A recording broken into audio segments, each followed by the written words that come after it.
Americans, it turns out, are totally out of touch with not only the rest of the world, but their own country. Oh, no. If you can believe it. To be fair, if I was watching CNN all the time, I'd be out of touch with everything too. Precisely. And it is, I think, due to the media. And the media, the politicians, everything that is presented to you through the world of your phone, I think, is deliberately at this point designed to misrepresent what the country is like. And it's because of the woke and intersectional imperative for representation. You get this is just one of 100 million examples that you can find just by typing in representation into Google. But this is Alexandria OcasioCortez criticizing the lack of Latino representation in leadership in an interview on Thursday. I think it's really disgraceful, the lack of Latino representation. And the thing is, it's not just about identity representation, it's also about issue representation. Cool. So it's the issues that Latinos have, which are somehow different to the issues that other people have with bills and taxes and things like that. But it's not just identity representation. Well, she's kind of dropped the ball there by admitting that issue representation is a thing that's different from identity representation. That's a great point. I didn't even pick up on that, but you're absolutely right. The fact that she's drawn that distinction is very telling, because in every other case, it's just identity representation. She's like, no, there's more than that. It's also issue. They try to conflate the two all of the time, but if you admit the two are separate, then that means it's possible to represent the issues without representing the identities, which undermines the entire progressive argument for affirmative action. Exactly. And the entire argument for representation suddenly disappears in the wind. But anyway, let's just go on to the next example. Again, I'm choosing quite niche identities. 10 transgender celebrities providing positive representation in the film and TV industries. You scroll down a bit, John, you can see a picture of, next one. There we go.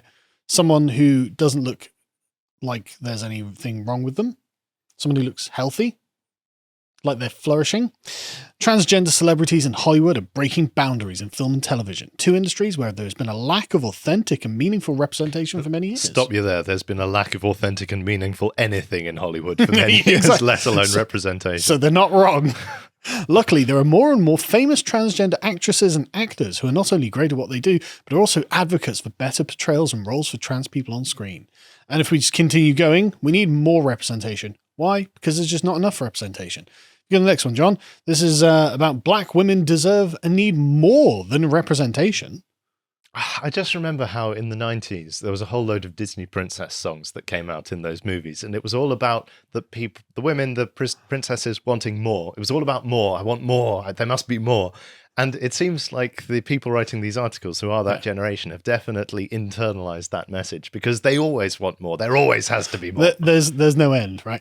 For far too long, black women have been ignored and left behind. Even on the heels of Biden's SCOTUS announcement, one senator said, black women are what, 6% of the US population? Yes, black women are only 6% of the population, but we play an outsized role in our families and communities. Hey, that's fat shaming. It's also single mother shaming. Oh, God. 80% of black women are the breadwinners of our families. That is a scathing statistic. Ooh, yeah. Because they're the only adult in the bloody house. That is scathing. Like, to present that as, this is why black women deserve more. It's like, okay. And anyway, so they go on and say, look, basically, and it's a very long article, but it's a very weak point that they end up making, that you have to try and divine from it, because they never really state it outright, except for this one part. Everyone wants to feel safe, but that feeling is often out of reach for my community. Why is the feeling of safety out of reach for black women? Maybe maybe if you have a bad mentality, then you're not going to feel safe. It's the police. It's the police, obviously. This is, as they say, whether it's going for a run, at home or in a car, we just want to live freely and without the threat of violence breathing down our necks. Well, I do just want to say here that it's possible to not have the feeling of safety while being objectively in the most safe place ever. That is true. Right, because we're talking about an internal psychological problem in this. And of course, if that can be caused by external factors, if, for example, you live in a high crime district or something like that, absolutely. But also a prerequisite to having the capacity to feel safe has to be a stable mind. Yes. And it seems like what a lot of the woke stuff is doing is it's taking psychological problems and it's externalizing them on the rest of the society, saying, I feel this way, this isn't good, and now you all need to change everything so that I don't feel this way. Well, how about you do some change yourself? I also think it's about stable relationships, knowing who your neighbors are, knowing who your friends are, knowing your family, actually having a mother and father in the household. All of these things I think are about the emotional grounding that a person has in the world around them. Right? Mm-hmm. And so if all of these single mothers are feeling unsafe in their neighborhoods, I mean, who else is responsible for their neighborhoods? Then it must be the police's fault. Anyway, so the reason I bring all of this up is because YouGov recently released a poll which is absolutely incredible and totally indicative of modern America, I think. They say in 2 recent YouGov polls, we asked respondents to guess the percentage ranging from 0 to 100 of American adults who are the members of 43 different groups. And people got that wildly, wildly wrong. When people's average perceptions of group sizes are compared with the actual population, an intriguing pattern emerges. Americans tend to vastly overestimate the size of minority groups. Of course they do. I wonder why. No, that's actually a standard thing. So it's the availability heuristic, which is the more you see of something, the more prominent you think it is in reality, objectively. People psychologically are bad at passing statistics. So if I show you lots of pictures of refugee children, you're going to think that all of the children are refugees, even if I've only actually shown you 12 people, and there are 12,000 people who are not children behind them. So this is how the media hacks your brain. I've actually written an article about this to try and make you believe in a reality which is not true. I'm glad I got a mathematician to sit with me on this one. So because the cameras are always focusing on these minorities, these mascot groups, that means that people think they are far more common than they actually are. It exactly, I think, is that phenomenon. But just look at the differences. The blue, as you can see, is the estimated proportion, and the red is the true proportion, and it's just staggering. So, I mean, we'll just go through a few of these. So 20% of Americans think that 20% of the country earns over a million per household each year, whereas it's less than 1%. Really? That actually surprises me. They think 1 in 5 people is a millionaire. Yeah, that's silly. It's ridiculous. Are transgender. They think that 21% of their country is transgender. Well, if you lived in California, you would, wouldn't you? Maybe. But like, obviously it's less than 1%. It's 0.6% in total. But of course they have to represent as 1%. Again, earn over $500,000. It's 1%. Yeah. They think a quarter of people. So yeah, I don't think percentages are the right way to get a grasp on this. So with over 1 million, it's something like what, 1 in 200 people? 1 in 400 people. I didn't look up the stat, but and then it's lower than 1%. Right, but with 500,000, that's like, okay, 1 in 100 people lives in a household where the household income is over $500,000. That's reasonable. I could understand that. That makes sense. But when you say 1%, normally you use percentages for things which fit neatly within the sort of 5% to 95% range. So anything outside of that seems extreme, more extreme perhaps than it is. Sure, but it's not that that's an extreme number, of course. No. I mean, I wouldn't expect that, more than 1%. Well, I mean, maybe, I don't know. But the idea that 1 in 4 people. Yeah, that's silly. One of those 4 people has $500,000 a year coming into their house. That's a wild expectation. Maybe this is indicative of the low quality of American mathematics education rather than... No, I would say it's more indicative of the Democrat Party constantly talking about rich people. Yes, of course. Right? They constantly talk about billionaires and the 1%. Millionaires. The 1% has extended to about 20% at this point. It's not the 1%, it's the 20% in Americans' minds, right? But then you get the sort of, okay, fair enough.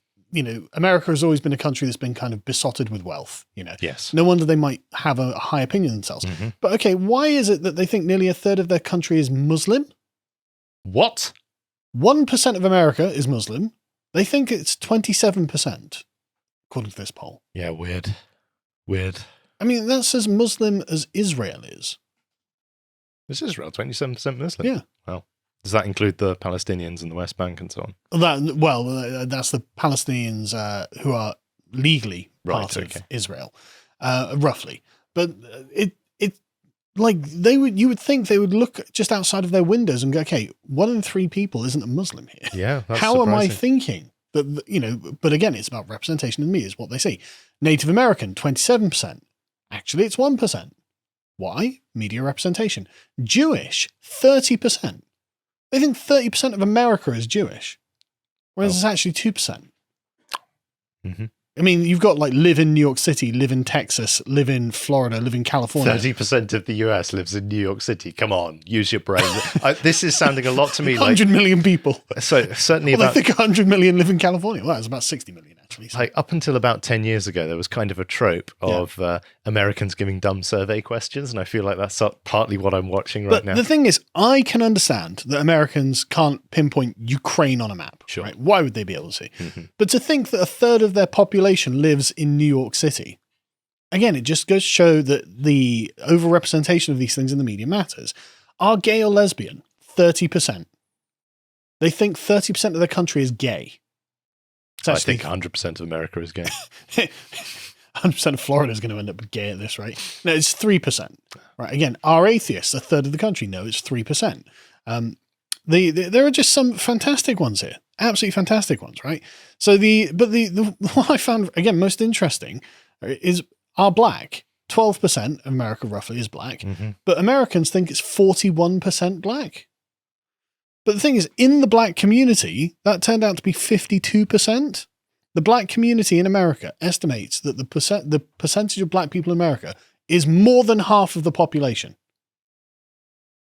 How can you justify calling yourself a minority when you think of yourselves as the majority population of the country? But again, from the availability heuristic, you would expect that, because if you're a black person living in a majority black neighborhood, you might easily think that the country itself is majority black. Yeah. But yeah, it's completely wrong. But just, isn't that mad? I mean, I completely agree, but the very framing of we're a minority, why? Because we make up more than half the country. So what are you talking about? It's mad. Well, they would view minority in the sense of power. Well, they would have They would to use a Foucauldian lens. They would have to. And then they would have to, I mean, maybe this is one of the reasons they think that they're living under an impressive white supremacist regime. It's like, well, if white people are the minority in America and yet everywhere is dominated by white people, even though it's not, maybe that's a way of justifying it. But what I love about this, you get some really, really bizarre ones about the group sizes. And this, I think you can put straight down to media overrepresentation, right? They think that like a third of the country is immigrant when it's like 13%, something like that. All totally out of touch, right? When it comes to normal things, people are actually fairly good at guessing. So you can scroll down a little bit on this. You can see how things get a lot closer in this sort of middle band, right? Yeah. And this middle band is things like vote Democrat, are married, have a child, have been vaccinated, have a pet, have a smartphone. You know, you can see that they're all pretty close, there, right? And then you get it going the other way. You go to the things at the top where it's weird things that they underestimate. Has a driver's license. In America, wow. Yeah. The actual number is 68%, but it's, 83% expected. Okay, fair enough. Own a smartphone, weird. But have flown on a plane. The reality is like 88%. Of course. But for some reason, they think it's only 59% of Americans. Weird. That's just a strange thing, isn't it? Well, yeah, I'm sure. America's so large that you have to travel on a plane. Exactly. Own a car, have a degree. Like the interesting one I note, the biggest disparity for me is have read a book in the past year. Well, yeah. It turns out Americans are actually more literate than you think. Yeah. Nearly 80%. But they think half of America literally hasn't read a book. Yeah, and that's probably them thinking it's the Republican half. They can't read. It could well be. But they say a parallel pattern emerges when we look at estimates of majority groups. People tend to underestimate rather than overestimate their size relative to their actual share of the adult population. Again, as in the majority groups underestimate their own size. Right, but again, availability heuristic, Precisely. It's entirely consistent with their representation in visual media. Precisely. But the thing is that this then sort of takes on the aspect of a kind of systemic degradation of the majority. And gaslighting even. Yes. It's like this is being done in order to essentially make you feel like you are less important to your country. Like you're a fringe minority in your own country. Yeah, when in fact you're the overwhelming majority. Anyway, they say that these misperceptions of the size of minority groups have been identified in other surveys as well, and observers have often attributed these to social causes, fear of outgroups, lack of personal exposure or portrayals in the media. Yes, exactly. Yet consistent with prior research, we find that the tendency to misestimate size of demographic groups is actually one instance of a broader tendency to overestimate small populations and underestimate large ones, regardless of topic. I just think that's very, very interesting how the average Americans are walking around. They have no idea what their country is actually like. Yeah, they've got a complete misperception of reality. But it shows you the power of the media. Yeah. Because they can be walking around their towns and see things are, for most of them, obviously, you know, California and New York, probably exceptions. But for most of Americans and most of America, their town is probably broadly representative of what things are actually like. But the media has such amount of power to be able to do this. This is a good, I think, demonstration of that. That's what you say again about the hyper reality of wokeness, the sense that there is this false reality that people believe in simply because it is blanketed on them by this hegemonic media coverage and control of the narrative. And so they end up believing things which aren't actually true, and then they take actions and make decisions based on a reality which is not true. And they just end up perpetuating the lie that's been fed to them. Yeah. And so when Alexandria Ocasio-Cortez is like, well, why don't we have more Latino leaders? It's like, well, because you don't have that many Latinos. These things are just proportional. Anyway, I thought that was interesting. That was a very interesting topic, yeah. If you appreciated that segment from the podcast or the Lotus Eaters, you can go to lotuseaters.com to get access to all the premium content we have on the site, such as this video, How Does Russia Justify Its Aggression by John Wheatley and Thomas, looking at their side of the story and how they justify it from their perspective. But if you also want to follow John, you can also follow him on Getter at John Wheatley on Getter. Thank you and goodbye.